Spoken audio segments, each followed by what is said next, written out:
యేసు లోక రక్షకుడు, యేసు పాప విమోచకుడు, యేసు లోక రక్షకుడు, యేసు పాప విమోచకుడు. ఎంత ఘోర పాపినైనను ఎంచక మరి క్షమించును.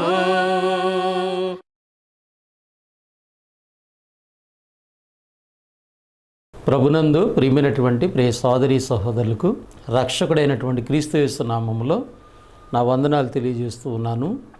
దేవుని యొక్క మహాదయను బట్టి, కృపను బట్టి ఈ ఆత్మీయ జీవితమైనటువంటి ఈ కార్యక్రమాల ద్వారా దైవ సంబంధమైనటువంటి సంగతులు నేర్చుకున్నట్టుకు, వినుటకు దేవుడు మనకు అనుగ్రహిస్తున్నటువంటి మంచి సమయాన్ని బట్టి దేవునికి నేను స్తుతులు కృతజ్ఞతలు చెల్లిస్తూ ఉన్నాను. ప్రభునందు ప్రియమైనటువంటి వారులారా, ఈ ప్రత్యేకమైన సమయంలో దేవుని సంకల్పము అనేటువంటి వాక్య భాగమును మనం ఆలోచన చేద్దాం. ఈనాడు క్రైస్తవులైనటువంటి మన అందరము కూడా దేవుని యొక్క సంకల్పమును ఎరిగినటువంటి వారుగా ఉండాలి. దేవుని సంకల్పము అర్థము కాకుండా మానవుడు దేవుణ్ణి వెంబడించలేడు. సంకల్పము అర్థం కాకపోతే దేవుని యొక్క సంకల్పములో అనగా ఆయనకు ఉద్దేశములు లేదా ఆయనకు ఆలోచన, దేవుడు మానవుని పట్ల ఆయన చేసినటువంటి సంకల్పం ఏంటో మనం ఖచ్చితంగా గమనించాలి. ప్రభునందు ప్రియమైనటువంటి వారులరా, యేసుక్రీస్తు ఈ లోకానికి ఎందుకు వచ్చాడనేటువంటిది కూడా దేవుని యొక్క సంకల్పం మనకు అర్థమైతే ఈ సంగతులన్నీ మనం గమనిస్తాం. ఈనాడు క్రైస్తవము చాలా అనాలోచనగా వెళ్ళిపోతూ ఉంది. క్రైస్తవ జీవితాలు ఎందుకొరకు జీవించాలో, ఎవరి కొరకు జీవించాలో, ఎలా జీవించాలి అనేటువంటి విషయాల్ని మరిచిపోతూ ఉన్నారు. ఎందుకనంటే దేవుని సంకల్పము అర్థం కాకుండా దేవుని కొరకు మనం జీవించలేం. దేవుని యొక్క ఉద్దేశాన్ని మనం గమనించలేం. దేవునిని మనము సంతోషపరచలేం. కాబట్టి దేవుని యొక్క సంకల్పము మనము అర్థం చేసుకోవలసినటువంటి వారికి ఉన్నాం. కనుక ఈ ప్రత్యేకమైనటువంటి సమయంలో దేవుని యొక్క ఉద్దేశాలని మనము అర్థం చేసుకుందాం. దేవుని సంకల్పము అనగా దేవుని యొక్క ప్రణాళిక, మానవుల పట్ల దేవుడు చేసినటువంటి ప్రణాళికను మనం అర్థం చేసుకోవాల్సిన వారికి ఉన్నాం. దేవుని యొక్క ప్రణాళిక అర్థం చేసుకోకపోతే మనం చేస్తున్నటువంటి కార్యాలు అవి దేవునికి మహిమకరంగా ఉండవు, కానీ దేవుని యొక్క నామము అవమానపరచడానికి లేదా దేవుని యొక్క నామమునకు అవమానం కలిగించేటువంటి పరిస్థితులు ఏర్పడతాయి. కాబట్టి ప్రభునందు ప్రియ సోదరీ సహోదరులారా, ఈ వాక్య భాగాల ద్వారా దేవుని సంకల్పమును అనగా దేవుడు మానవుల పట్ల తాను చేసినటువంటి సంకల్పాన్ని మనము ఆలోచన చేద్దాం. సంకల్పము అనేటువంటి దానికి ఏంటంటే ప్రణాళిక. మానవుడు కూడా లోకంలో అనేకమైన ప్రణాళికలు చేస్తూ ఉంటారు. ఇంకా ఆలోచన చేస్తే మనల్ని పరిపాలించేటువంటి నాయకులు కొన్ని ప్రణాళికలు చేస్తూ ఉంటారు, కానీ అవి ఆ చేసినటువంటి వ్యక్తి ఉన్నంత వరకే ఆ ప్రణాళిక ఉంటుంది. తర్వాత ఆ ప్రణాళిక రద్దు చేయబడుతుంది. మరొక పరిపాలకుడు వచ్చి వాటిని మార్చేస్తాడు. ఎందుకంటే లేదా ఆ మానవుడు చనిపోయిన తర్వాత ఆ ప్రణాళిక ఇంకా అక్కడితో ఆగిపోతుంది. గ్రంథం తెలియజేస్తుంది. ప్రణాళికను గురించి లేదా సంకల్పం గురించి ఆలోచన చేసినట్లయితే కీర్తన గ్రంథము 146 అధ్యాయము 3-4 వాక్య భాగాలను మనం గమనించినట్లయితే, రాజుల చేతనైనను నరుల చేతనను రక్షణ కలుగుదు, వారిని నమ్ముకొనుకుడి, వారి ప్రాణం వెడలిపోవును, వారి మంటిపాలగుదురు, వారి సంకల్పములో నాడే నశించును.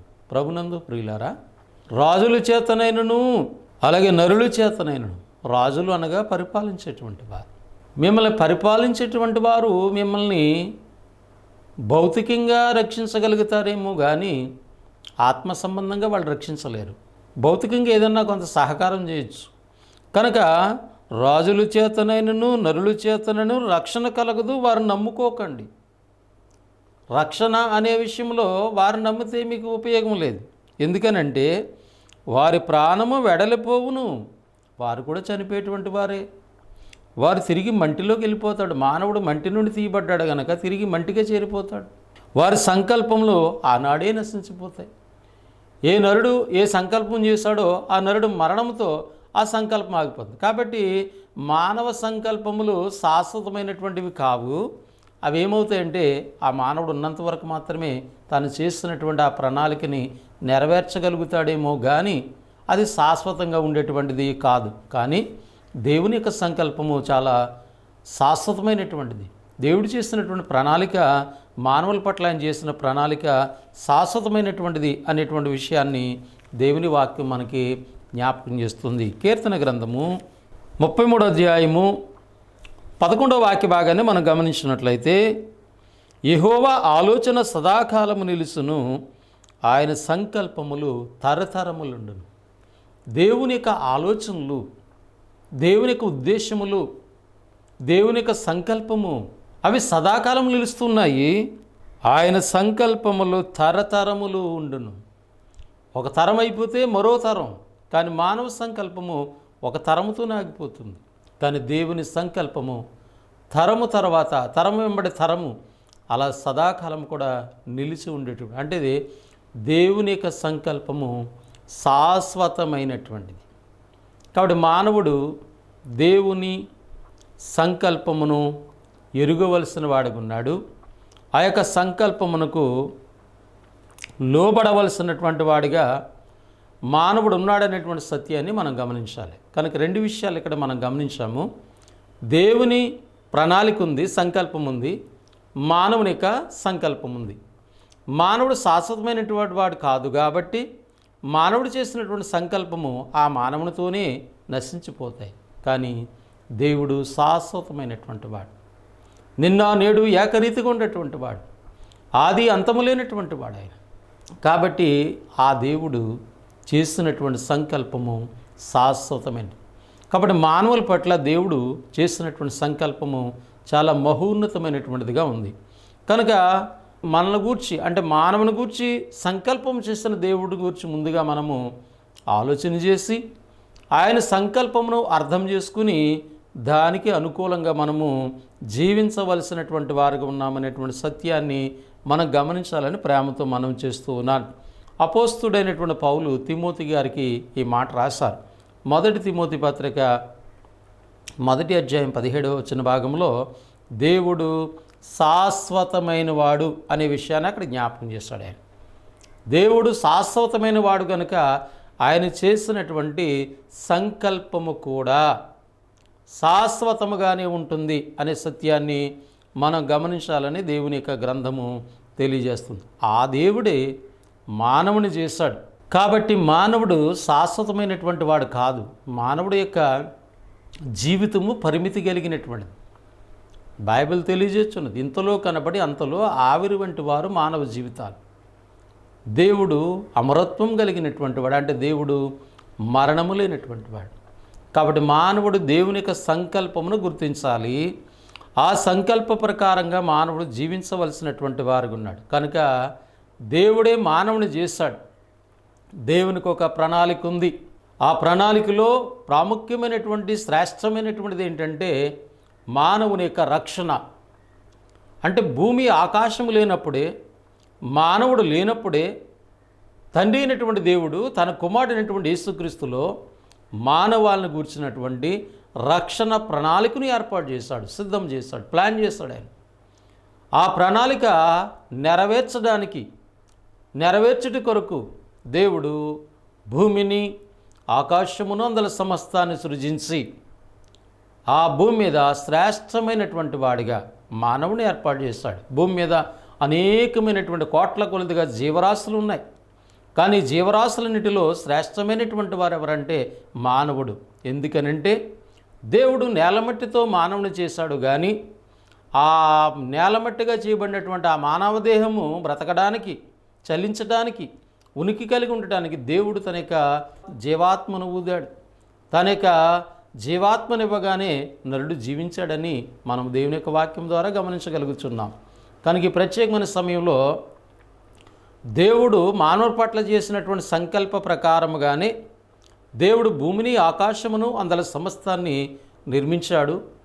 తాను నిర్మించినటువంటి ఈ సృష్టిలో శ్రేష్టమైనటువంటి వాడిగా మానవుని చేశాడు. మొదటిగా ఆదాము అనేటువంటి మనుషుని చేశాడు. ఆ ఆదాము నుండి ఆయన ప్రక్కటెముక నుంచి ఒక ఎముకను తీసి స్త్రీగా నిర్మించి ఆమెకు అవ్వ అనేటువంటి పేరు పెట్టి వారి ఇరువురిని దేవుడు ఆశీర్వదించారు. మీరు ఫలించండి, అభివృద్ధి చెందండి, భూమిని మీ సంతానం ద్వారా విస్తరింపజేయండి అని దేవుని యొక్క ప్రణాళికను వారి పట్ల తెలియజేస్తున్నప్పుడు ఆ మానవుడి ద్వారా ఈ భూమి మీద ఉన్నటువంటి సర్వమానవాళ్ళైనటువంటి మన అందరం కూడా ఈ లోకానికి రావడం అనేటువంటిది జరిగింది. అయితే ప్రభునందు ప్రియులరా, ఈ సంకల్పం అనేటువంటిది దేవుడు యేసుక్రీస్తునందు చేశాడు. దేవుడు చేసిన సంకల్పము క్రీస్తునందు మాత్రమే చేశాడు. కాబట్టి మానవుడి యొక్క రక్షణ అనేటువంటిది క్రీస్తులోనే దేవుడు ఏర్పాటు చేశాడు. ఇది ఎప్పుడు చేశాడని మనం ఆలోచన చేసినట్లయితే జగత్తు పునాది వేయబడక మునిపే, ఎఫెసీ పత్రిక 1వ అధ్యాయము 4 నుండి 6 వచనాల్లో ఈ సత్యాన్ని మనం గమనిస్తాం. జగత్తు పునాది వేయబడక మునిపే ప్రేమ చేత ఆయన క్రీస్తుల్లో మనలను ఏర్పాటు చేసుకున్నారని అపోస్తుడైనటువంటి పౌలు ఎఫెసీయుల సంఘానికి వ్రాసిన మాటల్లో గుర్తు చేశారు. అంటే దేవుని యొక్క సంకల్పము ఎవరి యందు ఏర్పాటైంది? క్రీస్తునందు మానవులకి రక్షణ గూర్చినటువంటి ప్రణాళికను దేవుడు ఏర్పాటు చేశాడు. అంటే యేసుక్రీస్తు వారిని దేవుడు ఎప్పుడు నియమించుకున్నారంటే అసలు జగత్తు పునాది లేనప్పుడే ఆయన ఉన్నాడు. దేవుడు ఉన్నాడంటే యేసుక్రీస్తు వారు ఉన్నారు. కనుక ఈ రక్షణ ప్రణాళికను క్రీస్తులో దేవుడు జగత్తు పునాది లేనప్పుడే ఏర్పాటు చేశారు. అంటే యేసుక్రీస్తు భూమి ఆకాశం లేనప్పుడే ఉన్నాడు అనేటువంటి సత్యాన్ని గుర్తించాలి. కాబట్టి దేవుని సంకల్పము మనం అర్థం చేసుకోవాల్సినటువంటి వారు ఉన్నాం. దేవుని సంకల్పంలో ప్రాముఖ్యమైనటువంటిది ఏమిటంటే రక్షణ. క్రీస్తులో మానవులు రక్షింపబడాలి. యేసుక్రీస్తులో మానవ జాతి రక్షణ పొందాలి.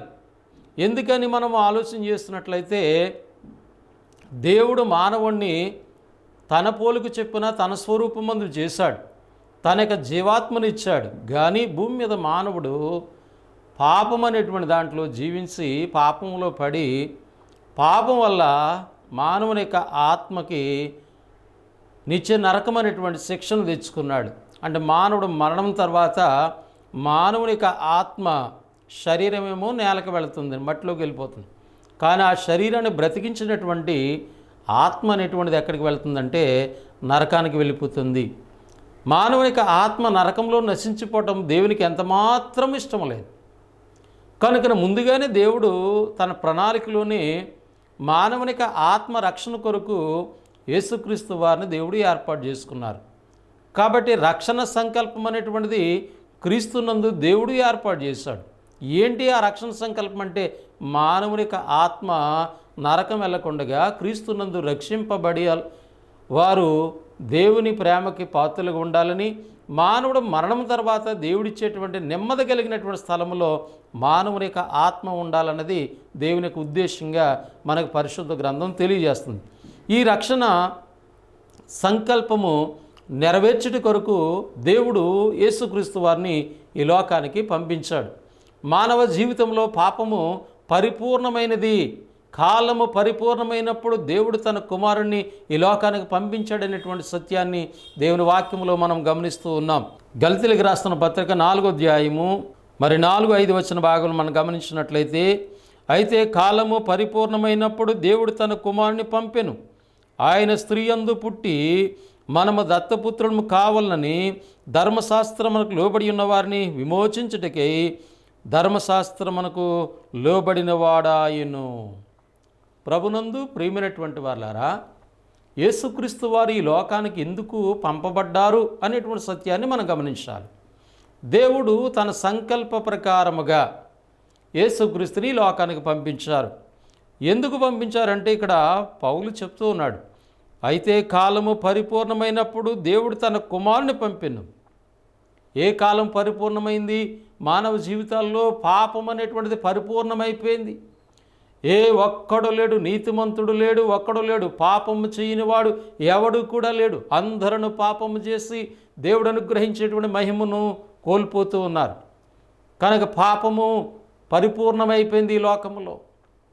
కాబట్టి ఆ కాలమును బట్టి, దేవుని యొక్క ప్రణాళికను బట్టి, సంకల్పం బట్టి క్రీస్తునందు దేవుడు మానవ ఆత్మ రక్షణ విమోచన రక్షణ ప్రణాళికను చేశాడు కాబట్టి యేసుక్రీస్తుని దేవుడు ఈ లోకాన ఎలా పంపించాడంటే ఆయన స్త్రీ యందు పుట్టి దేవుని సంకల్పం మనకు అర్థం కావాలి. యేసుక్రీస్తు ఈ లోకం మనకు ఎందుకు వచ్చాడు? కాలము పరిపూర్ణమైపోయింది, మానవ జీవితాల్లో పాపం పరిపూర్ణమైపోయింది. మానవుడు ప్రతి ఒక్కరు కూడా పాపముతో ఉన్నాడు. అపరాధముల చేతను పాపముల చేతను మీరు చచ్చిన వారి ఉండగా అని అపోస్తలుడైన పౌలు సంఘానికి తెలియజేస్తూ ఉన్నాడు. కనుక ప్రభునందు ప్రియమైనటువంటి ప్రియ సోదరి సహోదరులారా, దేవుని సంకల్పాన్ని మనం అర్థం చేసుకోవాలా. సంకల్ప ప్రకారముగా యేసుక్రీస్తు వారిని దేవుడు ఈ లోకమునకు పంపించాడు. ఎలా పంపించాడంటే ఆయన స్త్రీ యందు పుట్టి, ఆ స్త్రీ ఎవరంటే కన్యకైనటువంటి మరియా. ఆమె దేవుని యందు దయ పొందినటువంటి స్త్రీ. దయాప్రాప్తురాలా నీకు శుభమని ఒక దూత వర్తమానం తీసుకొచ్చింది. నువ్వు దేవునికి చాలా ఇష్టురాలువు, దేవుని దయ నువ్వు పొందా. నీ గర్భములో నుండి దేవుడు ఒక కుమారుని లోకానికి తీసుకురాబోతున్నాడు. ఆయన తన ప్రజల యొక్క పాపములను పరిహరిస్తాడు కనుక ఆయన యేసు అనేటువంటి పేరు పెడతావు. యేసు అనగా రక్షకుడు, వారి పాపములను విమోచించడానికి పంపించబడుతున్నటువంటి వాడు. యేసు అనేటువంటిది పేరు మాత్రమే కనుక ఒక పేరు పెట్టాలి. యేసు అనగా రక్షకుడు అనేటువంటి విషయాన్ని అక్కడ జ్ఞాపకం చేయబడుతుంది. కనుక ఆయన 2023 సంవత్సరముల పూర్వము మానవ దేహాన్ని ధరించుకొని కన్యకైన మరియ గర్భంలో మానవుడిగా ఈ లోకానికి జన్మించినటువంటి విధానం మనం చూస్తున్నాం. ఎందుకు వచ్చాడంటే ప్రాముఖ్యమైన ఉద్దేశము, దేవుని సంకల్పము మనం అర్థం చేసుకోవాలి. మానవునికి ఆత్మలు మరణము తర్వాత నరకముకి వెళ్ళిపోతున్నాయి. ఎంతమంది అంటే అందరూ పాపం చేశారు. పాపం నుండి విమోచించకుండా ఏ మానవుడు తన ఆత్మను రక్షించుకునేటువంటి అవకాశం లేదు. ఎవరు కూడా ఒకరినొకరు సంరక్షించుకునేటువంటి అవకాశం లేదు. కనుక యేసుక్రీస్తు లోకానికి కన్యకైనటువంటి మరియ గర్భంలో ఆయన ఈ లోకానికి రావడం జరిగింది. పరిస్థితి ఎలాగుందని చూస్తున్నట్లయితే ఇదే గలతీ పత్రికలో అపోస్తలుడైనటువంటి పౌలు గారు చక్కటి సందేశాన్ని రాశారు. యేసుక్రీస్తు లోకమునకు వచ్చేటప్పటికి లోకం యొక్క పరిస్థితి ఏంటంటే గలతీ పత్రిక 1వ అధ్యాయము 4వ వచన భాగానికి చూద్దాం. తండ్రి అయిన దేవుని చిత్త ప్రకారము క్రీస్తు మనలను ప్రస్తుతపు దుష్టకాలములో నుండి విమోచింపవలెనని. ప్రస్తుతపు దుష్టకాలం, యేసుక్రీస్తు ఈ కాలం ఎలా పరిపూర్ణమైందంటే దుష్టునితో ఉంది. పాపము, అపవాది ప్రతి మనిషిని పాపంలో పడవేశాడు. పాపం వల్ల ప్రతి మనిషికి వచ్చేటువంటి జీతం ఏంటంటే నరకము. కనుక ఆ నరకపోపే వేదన, ఆ నరకంలో ఉన్నటువంటి వేదన మానవుడు పొందుకోకుండా ఆ నరకంలో తప్పించబడాలని, తప్పించుకోవాలంటే మానవుడు తనగా తప్పించుకోలేడు. కేవలం దేవుడు మాత్రమే మనం తప్పించగలడు. కనుక దైవ కుమారుడైనటువంటి యేసుక్రీస్తు కన్యకైన మరియా గర్భాన్ని ఈ లోకానికి రావడం జరిగింది. కనుక ఆయన రావడంలో ఉద్దేశం ఉన్నది. ప్రభునందు ప్రియులారా, ఈ లోకానికి ఎందుకు వచ్చాడంటే మరి నేడు క్రైస్తవ సమాజము దేవుని యొక్క సంకల్పమును అర్థం చేసుకోకుండా కేవలం యేసు ప్రభు పుట్టినటువంటి దాని గురించి మాత్రమే ఆలోచన చేస్తూ ఉన్నారు. ఆయన పుట్టినరోజులు మాత్రమే చేస్తూ ఉన్నారు. ఆయన సంకల్పంలో ఉన్నటువంటి కార్యక్రమాలు ఏంటో ఆలోచన చేయట్లేదు. యేసుక్రీస్తు సర్వమానవుల యొక్క పాప పరిహారము కొరకు తండ్రి అయిన దేవుడు లేఖనాల ప్రకారంగా నిర్ణయించినటువంటి నిర్ణయం మేరకు శిలువ మరణం పొందుటకు ఆయన ఈ లోకానికి వచ్చాడు. కనుక ఆయన ఈ లోకానికి వచ్చిన దేని కొరకంటే బైబిల్లో అనేకమైన సంగతులు ఆయన తెలియజేశాడు. మనిషి కుమారుడు పరిచారము చేయించుకుంటకు రాలేదు కానీ అనేకులకు విమోచన క్రైధనముగా తన ప్రాణం ఇచ్చుటకు వచ్చాడు. కాబట్టి ఎందుకు వచ్చాడంటే ఆయన తన ప్రాణాన్ని ఇవ్వడానికి వచ్చాడు. ప్రాణం పెట్టి మనం రక్షించడానికి వచ్చాడు. ఆయన రక్షణ చాలా విలువైనటువంటిది. యేసుక్రీస్తును గూర్చి ఆయన సంకల్పం, తండ్రి అయిన దేవుని క్రీస్తులో చేసిన సంకల్పాన్ని మనం అర్థం చేసుకోవాలి. ప్రాణం ఇవ్వటానికి వచ్చాడు ఆయన. ఎలాంటి వాళ్ళు మనం? పాపులు, బలహీనలు, భక్తిహీనము, దుష్టులము, దుష్ట ఆలోచనలో జీవిస్తున్నటువంటి వారు ప్రస్తుతమందున్నటువంటి దుష్టకాలములో నుండి మనం విమోచించడానికి, పాపము లేనటువంటి పవిత్రుడైనటువంటి యథార్థవంతుడైనటువంటి నిష్కల్మషమైనటువంటి ఆ క్రీస్తు ప్రభు మన కొరకు సిలువలో బలియాగమైపోయారు. ప్రభునందు ప్రియులారా, కేవలం మనం ఆయన చేసినటువంటి త్యాగమును, ఆయన చేసినటువంటి కార్యాలు మర్చిపోయి కేవలం మానవ కల్పితమైనటువంటి విధానాల్లో దేవుని సంకల్పాన్ని గుర్తించకుండా ఈనాడు అనేక మంది కేవలం యేసుప్రభు పుట్టినటువంటి ఆ పుట్టుకను గురించి ఆలోచన చేస్తున్నారు, పుట్టినరోజును గురించి ఆలోచన చేస్తూ ఉన్నారు. దేవుని సంకల్పం ఏంటి? సంకల్పంలో ఏముంది? మానవాళి కొరకు ఆయన చనిపోవాలి. చనిపోయిన తర్వాత ఏం చేశాడు? చనిపోవడానికి ముందు ఆయన ఏ విషయాలు తెలియజేశాడు? మానవుడు పట్ల దేవుడు చేసినటువంటి సంకల్పం ఏంటి? ఈనాడు అనేక మంది ఆలోచన చేయట్లేదు. జగత్తు పునాది వేయబడక మునిపే క్రీస్తులో నిన్ను నన్ను రక్షణ ప్రణాళికలో దేవుడు ఏర్పాటు చేసుకున్నాడు. ఈ ఉద్దేశాలను మనం గమనించవలసినటువంటి వారు ఉన్నాం. ప్రియమైనటువంటి ప్రియ సోదరి సహోదరులారా, బైబిల్లో యేసు ప్రభుని గూర్చినటువంటి రాకడను గూర్చినటువంటి అనేకమైన సమాచారం ఉంది. ఆయన ఎందుకు వచ్చాడనేది అనేకమైన కారణాలు ఉన్నాయి, అనేకమైన సంగతులు బోధించబడ్డాయి.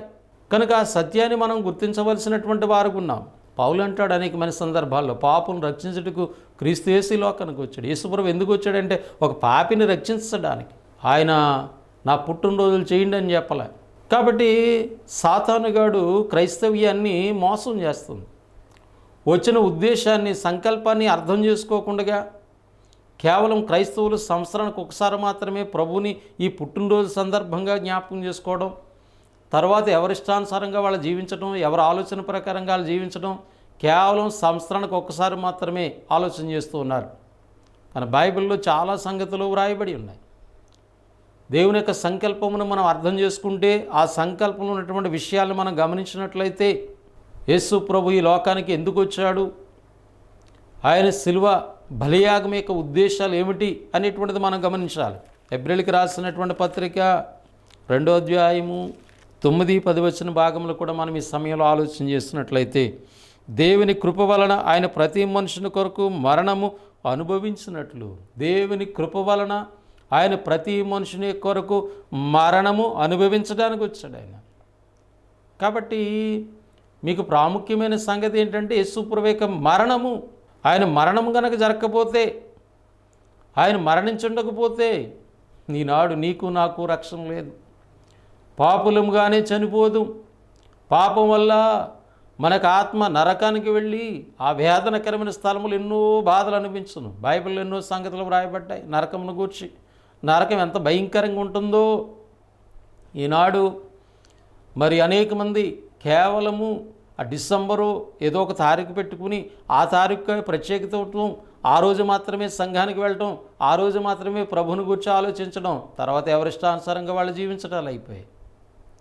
కానీ ఆయన ఇక్కడ ఆలోచన చేస్తున్నట్లయితే పౌలు అంటున్నాడు, దేవుని కృప వలన ఆయన ప్రతి మనుషుని కొరకు మరణము అనుభవించినట్లు. ప్రతి మనిషి కొరకు ఆయన మరణం అనే విషయాన్ని గుర్తించాలి. ఎందుకు ఆయన మరణం ఏంటి? ఆయన మరణం వల్ల జరిగినటువంటి కార్యక్రమం ఏంటి? మానవుల యొక్క పాపములు ఆయన మీద మోపబడ్డవి. ఆ పాపములకు శిక్ష ఆయన పొందాడు. నీ పాపాన్ని, నా పాపాన్ని. ఈ లోకములు ఎంతమంది పుట్టబోతూ ఉన్నారో ప్రతి మనిషి యొక్క కొరకు. అందుకే దేవుని ప్రణాళిక, దేవుని యొక్క సంకల్పము చాలా శాశ్వతమైంది. దేవుడు శాశ్వతమైనవాడు, యేసుక్రీస్తు శాశ్వతమైన వాడు. కేవలము శరీరము ధరించుకొని ఆయన ఈ భూమి మీద జీవించింది కేవలం 33.5 సంవత్సరాలు మాత్రమే శరీరంతో ఉన్నది. 3.5 సంవత్సరాలు చాలా ప్రాముఖ్యమైనటువంటి దేవుని యొక్క పరిచర్యను ఆయన చేశారు. మానవ జాతి నశించిపోయి నరకంలోకి వెళ్లకుండా నరకం తప్పించుకోవాలంటే మార్గాన్ని చూపించాడు. రక్షణ పొందినటువంటి వాళ్ళు ఎలా జీవించాలనేటువంటి తెలియజేశాడు. ఆయన అడుగు జాడల్లో మనం నడుచుకోవాలని మనకు మాదిరి ఉంచారని యేసుప్రభువారిని గురించి అనేకమైనటువంటి సంగతులు పరిశుద్ధ గ్రంథంలో మనకి తెలియజేయబడుచున్నది. కనుక దేవుని కృప వలన ఆయన ప్రతి మనుషుని కొరకు మరణం అనుభవించినట్లు దేవదూతల కంటే తక్కువగా చేయబడిన యేసు మరణము పొందినందున మహిమ ప్రభావంతో కిరీటము ధరించిన వానిగా ఆయన చూచుచున్నాము. ఎవరి నిమిత్తము సమస్తమున్నావో, ఎవరి వలన సమస్తం కలుగుచున్నావో ఆయన అనేకులైన కుమారులను మహిమకు తెచ్చుచుండగా వారి రక్షణకర్తను శ్రమల ద్వారా సంపూర్ణంగా చేయుట ఆయనకు తగినది. సంపూర్ణంగా ప్రతి మనిషిని చేయాలి. అది యేసుక్రీస్తుని, రక్షణకర్త అయినటువంటి యేసుక్రీస్తుని శ్రమల ద్వారా. ఆయన శ్రమలు, సిలువలు, ఆయన పడినటువంటి శ్రమలు, ఆయన పొందినటువంటి గాయములు, ఇవన్నీ నీ నా జీవితంలో రక్షణ కొరకు మాత్రమే. మనమేమో రక్షణ నిర్లక్ష్యం పెట్టి లోకస్తులు చేస్తున్నట్లుగా లోక ఆలోచన ప్రకారంగా మరి క్రైస్తవులు అని చెప్పుకునేటువంటి వారు చేస్తుంటే నీకు నాకు దేవుని సంకల్పము అర్థం కాలేదని మనం గ్రహించాలని దేవుని యొక్క వాక్యం తెలియజేస్తుంది. ప్రభునందు ప్రియులరా, చాలామంది పాత నిబంధనల భక్తుల గురించి మాట్లాడుతూ ఉంటారు. దావీదనే భక్తుడి గురించి గ్రంథం ఏం చెప్పిందంటే అపోస్తుల కార్యములు 13వ అధ్యాయం 36వ వచన భాగంలో దావీదు దేవుని సంకల్పము చెప్పున తన తరము వారికి సేవ చేసి నిద్రించాడంట. దావీదుకి ఏమర్థమైందంటే దేవుని సంకల్పం అర్థమైంది. దేవుని సంకల్ప ప్రకారంగానే ఆయన సేవ చేశాడు. ఈనాడు అనేక మంది మేము దేవుని సేవకులము సేవ చేస్తున్నామని చెప్పుకుంటూ ఉన్నాం. మరి దేవుని సంకల్ప ప్రకారంగా నీ పరిచర్య ఉందా? నీ ఆలోచనలు ఉన్నాయా? నీ ఉద్దేశాలు ఉన్నాయా?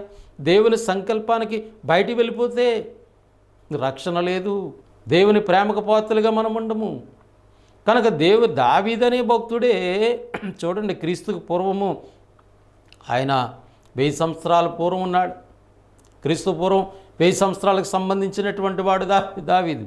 కనుక ఆయన గురించి మనం ఏం గమనిస్తున్నామంటే దావీదు దేవుని సంకల్ప ప్రకారముగా తన తరం వారికి సేవ చేసి నిద్రించాడు. మరి నీవు నేను మన తరములు ఉన్నటువంటి వారికి దేవుని సంకల్పాన్ని తెలియజేసి ఆ సంకల్ప ప్రకారంగా మనకి పరిచర్య ఉంటుందా లేదా, అర్థమయ్యేటట్టు మనం చేస్తున్నామా లేదా? దేవుని సంకల్ప ప్రకారంగానే యేసుక్రీస్తు లోకానికి వచ్చాడని, ఆయన సంకల్ప ప్రకారంగానే సిలువలో ఆయన మరణించాడని, ఆయన సంకల్ప ప్రకారంగా మానవాళికి రక్షణ ఏర్పాటు చేస్తాడని, ఆ రక్షణ భాగ్యాన్ని మానవుడు ఎలా పొందుకోవాలో, ఎలా జీవించాలో మనం లోకానికి తెలియజేయవలసిన వారు ఉన్నాం. మనం జీవించవలసిన వారు ఉన్నాం. కనుక యేసు ప్రభు భూమి మీదకి వచ్చేటప్పటికి పరిస్థితులు ఎలాగున్నాయంటే అనేక మంది ఉన్నారు, కానీ వాళ్ళందరూ కూడా యెహోవా దేవుడు మాకు తెలుసు అనేటువంటి చెప్పుకునేటువంటి వారు చాలామంది ఉన్నారు. కానీ వాళ్ళ పరిస్థితి ఎలాగుందో ఇక్కడ లూకా గారు రాస్తారు. లూకా సువార్త 7వ అధ్యాయము 30వ వచన భాగాన్ని కూడా మనం గమనించినట్లయితే పరిచయులను ధర్మశాస్త్రోపదేశకులను అతని చేత బాప్తిసం పొందక తమ విషయమైన దేవుని సంకల్పమును నిరాకరించారు. ఏం చేశారంటే ఆనాటి బాప్తిసం ఇచ్చే యోహాను గారు వచ్చి దేవుని గురించి ఆయన ఉద్దేశాలు తెలియజేస్తూ, ఆయన వెనకొచ్చేటువంటి ఆయన గురించి తెలియజేస్తూ, మరి మారు మనసు విషయమైనటువంటి బాప్తిసాన్ని ఆయన ప్రకటిస్తూ ఉంటే ఆనాటి ధర్మశాస్త్రాన్ని బోధించేవాళ్ళు, అంటే పాత నిబంధన సంబంధమైన భక్తులందరూ కూడా అనేక మంది వాళ్ళు ఏం చేస్తారంటే పరిచయులు కానీ ధర్మశాస్త్రాన్ని బోధించేవారు కానీ దేవుని సంకల్పము తమ విషయమైన దేవుని సంకల్పం ఎవరి పట్ల? మానవుల పట్ల. కాబట్టి దేవుని యొక్క సంకల్పము తన పట్ల ఉన్నటువంటి సంకల్పాన్ని వాళ్ళు నిరాకరించారంటండి. ఈ లోకంలో డిసెంబర్ నెలలో అనేకమైన ఆలోచనలు కార్యాలు కలిగి క్రైస్తవ్యం ఉంటుంది. నేను ఈ ప్రత్యేకమైన సమయంలో దేవుని సంకల్పం అనేటువంటి విషయాన్ని మీకు తెలియజేస్తూ ఉన్నాను. దేవుని సంకల్పాన్ని మీరు అర్థం చేసుకుని యేసుక్రీస్తు వారు ఈ లోకానికి ఎందుకు వచ్చారనేటువంటిది విషయాలు మీరు గమనించి ఆ వాక్యానికి అనుకూలమైనటువంటి బిడ్డలుగా జీవిస్తూ దేవుని ప్రేమకు పాత్రలుగా ఉంటారని ప్రేమతో తెలియజేస్తున్నాను. ప్రభునందు ప్రియులారా, ప్రేమతో మాటలు అర్థం చేసుకుని దేవుని సంకల్ప ప్రకారంగా మీరు దేవునిలో కొనసాగండి. ఆయన సంకల్పంలో మన మరణం తర్వాత మన ఆత్మ నిత్యము యుగయుగాలు తరతరాలు దేవునితో ఉండాలని దేవుని యొక్క ఉద్దేశం. అటువంటి కృప, అటువంటి ప్రేమ దేవుడు మనందరి జీవితాల్లో దయచేయాలని ఈ మాటలు మీరు ప్రేమతో అర్థం చేసుకుని వాటి రీతిగా జీవిస్తారని ప్రేమతో మాటలు తెలియజేస్తూ ముగిస్తూ ఉన్నాను. మీ అందరికీ నా వందనములు. పరిశుద్ధుడైన మా తండ్రి, ప్రేమగల ప్రభు, నీకు కృతజ్ఞతలు స్తోత్రాలు చెల్లిస్తూ ఉన్నాం. మా కృపను బట్టి, ప్రేమను బట్టి మమ్మల్ని మీరు జ్ఞాపకం చేసుకొని మీరు అనుగ్రహించినటువంటి ఈ సమయాన్ని బట్టి స్తోత్రాలు చెల్లిస్తూ ఉన్నాం. చెప్పబడిన ఈ వాక్య భాగాల్ని మీ పిల్లలకు అర్థం చేసుకుని వాటి ప్రకారంగా జీవించి మీకు ఇష్టమైన నమ్మకమైన బట్లుగా జీవిస్తూ నిత్యము కూడా మీతో ఉండేటువంటి ధన్యతనివ్వండి. మా అవిధేయతలను క్షమించండి.